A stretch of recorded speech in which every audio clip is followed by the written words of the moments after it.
Des facteurs sont pris la main dans le sac. Ça y est, le coup près est tombé pour le facteur. Vous savez qu'il avait omis de distribuer 75 000 lettres et colis.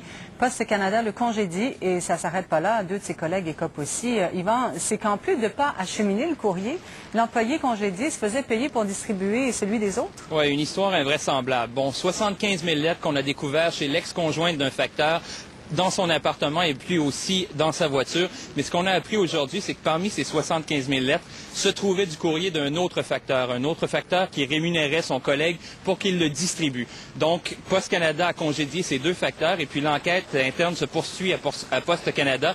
Il y a une autre personne qui est suspendue en ce moment. On n'a pas voulu nous dire si c'était un supérieur ou un employé de l'entrepôt, mais ce qu'on sait, c'est que ce n'est pas un facteur. Je vous rappelle qu'en 2003, Radio-Canada avait mis à jour ce système de sous-traitance illégale à Poste Canada, qu'on appelle aussi PM au noir. Ça avait fait beaucoup de bruit et puis les gens qui avaient dénoncé ce système avaient été soit suspendus, soit congédiés. Donc pour eux, aujourd'hui, c'est une grande victoire, mais maintenant, c'est au fédéral d'enquêter. Il faut que les choses changent. Je vous propose d'écouter une représentante de Poste Canada, puis un des employés qui avait été congédié en 2003 pour avoir dénoncé ses collègues.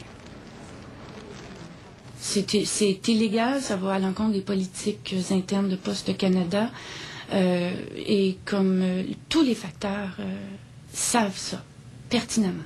Maintenant, on a la preuve que ce qu'on dénonçait, ça a continué. Et on a aussi la preuve, contrairement à ce que Mme Lortie, la porte-parole de Poste Canada, avait dit il y a 2 ans, que les PMO noirs, ça n'occasionne pas de problème au service à la clientèle. Qu'est-ce qui se passe avec les 75 000 lettres qui n'ont jamais été acheminées? Bien, bonne nouvelle pour les gens de l'arrondissement Parc-Extension. Demain, Poste Canada devrait commencer à les redistribuer.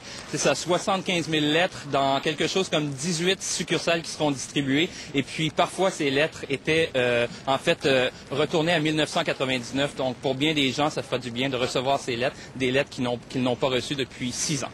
Merci beaucoup, Yvan. Au revoir.